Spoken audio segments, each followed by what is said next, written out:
Assalamualaikum, perkenalkan nama saya Lulu Maulida dari S1 Kebidanan Muhammadiyah Jakarta. Di sini saya mau berbagi informasi tentang personal hygiene remaja pada saat menstruasi. Sebelumnya, teman-teman tahu nggak sih apa itu personal hygiene sendiri? Personal hygiene berasal dari bahasa Yunani, yaitu personal artinya perseorangan dan hygiene itu artinya sehat. Kalau digabungin artinya kebersihan seseorang atau perorangan, suatu tindakan untuk memelihara kebersihan dan kesehatan seseorang untuk menjaga kesejahteraan fisik dan psikis. Terus kan itu tadi tentang kebersihan fisik dan psikis. Terus apa sih hubungannya sama dengan menstruasi? Jadi, menstruasi itu kan termasuk ke dalam kebersihan fisik. Maka dari itu, kita harus menjaga organ tersebut. Nah, organ tersebut adalah organ reproduksi, merupakan salah satu organ tubuh yang sensitif dan memerlukan perawatan secara khusus.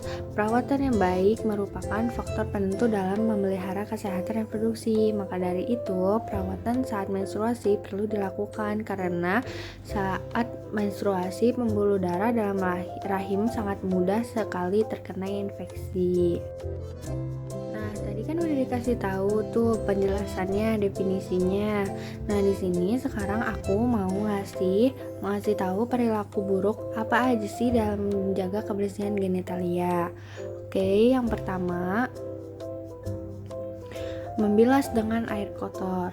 Ingat ya teman-teman, membasuh kemaluan, membasuh genitalia, alat genitalia itu tidak boleh menggunakan air kotor. Malah dianjurkan untuk menggunakan air bersih dan mengalir. Lalu yang kedua, memakai pembilas secara berlebihan, khususnya terhadap wanita. Genitalia wanita tidak boleh terlalu menggunakan alat pembilas secara berlebihan, seperti kayak misalkan menggunakan sabun daun sirih dan segala macam. Yang ketiga yaitu menggunakan pakaian yang tidak mudah menyerap keringat. Di bagian genitalia kita itu termasuk tempat yang sangat lembab, di mana kita selalu banyak beraktivitas dan tempat situ yang paling lembab karena di situ juga terdapat keringat. Maka dari itu kita harus pandai-pandai memilih pakaian dalam yang dapat menyerap keringat agar tidak mudah terkena infeksi. Lalu yang keempat, nah di sini poinnya yang paling utama khususnya untuk perempuan, tidak sering mengganti pembalut. Di kesehatan dan juga jurnal yang saya baca, pembalut diganti itu tidak boleh lebih dari 6 jam. Maksimal itu sudah 4 jam. 4 jam harus kita ganti dengan menggunakan pembalut yang baru. Makanya nih teman-teman, apabila mau bepergian atau sekolah atau kuliah, itu kita wajib membawa cadangan ya teman-teman. Apalagi kalau misalkan di rumah kita harus sering-sering banget mengganti. Gak perlu menunggu penuh. Yang penting kesehatan organ reproduksi itu yang paling utama. Apa sih faktor yang mempengaruhi kesehatan remaja itu?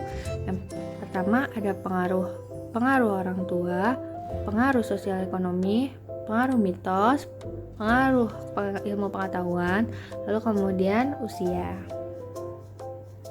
Kenapa? Karena pengaruh orang tua terutama untuk ibu itu pendidikan wajib nomor 1 untuk anak perempuannya. Karena ibu kan yang sudah dulu mengalami menstruasi, maka harus bisa mengasih tahu, mendidik anaknya bagaimana sih cara yang benar dalam menjaga saat menstruasi. Lalu ada sosial ekonomi, lalu kemudian mitos. Ini mitos yang paling banyak banget ditemukan di masyarakat. Kayak contohnya lagi haid gak boleh keramas. Padahal kalau misalkan gak keramas itu kan malah jadinya bikin ketombean di kepala, terus jadinya tidak hygiene deh di kepalanya. Gak apa-apa ya. Lalu kemudian ilmu pengetahuan. Di sini kebanyakan masyarakat umum itu masih tabu, masih sangat awam sama yang namanya untuk membahas reproduksi. Nah, faktor usia juga itu mempengaruhi karena biasanya masyarakat sebelum umur 17 tahun itu belum boleh mengetahui tentang kesehatan reproduksi atau masih dibilang tabu. Padahal kesehatan reproduksi itu harus dikenal sedini mungkin. Terus gimana sih cara membersihkannya? Membersihkannya itu terdiri atas 4 step atau 4 cara. Yang pertama, bilas dengan air mengalir dan air bersih. Lalu yang kedua, mencuci softtek dengan bersih, tidak ada sisa darah sedikit pun. Malah kalau bisa dianjurkan untuk menggunakan sabun.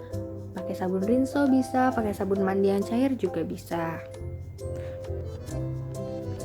Lalu kemudian mengambil kresek, kalau bisa ngebuangnya itu pakai kresek dan dimasukkan ke kresek karena menghindar dari terjadinya daur ulang kembali dari softtek yang udah kita pakai gitu. Lalu yang terakhir, membuang ke tempatnya. Nggak boleh dibuang ke kali ya teman-teman, jadi kita harus buang sampah pada tempatnya. Oke teman-teman, terima kasih atas perhatiannya dalam video ini. Maaf ya kalau masih banyak kurang-kurangnya. Semoga bermanfaat untuk kalian semua. Assalamualaikum. Dadah.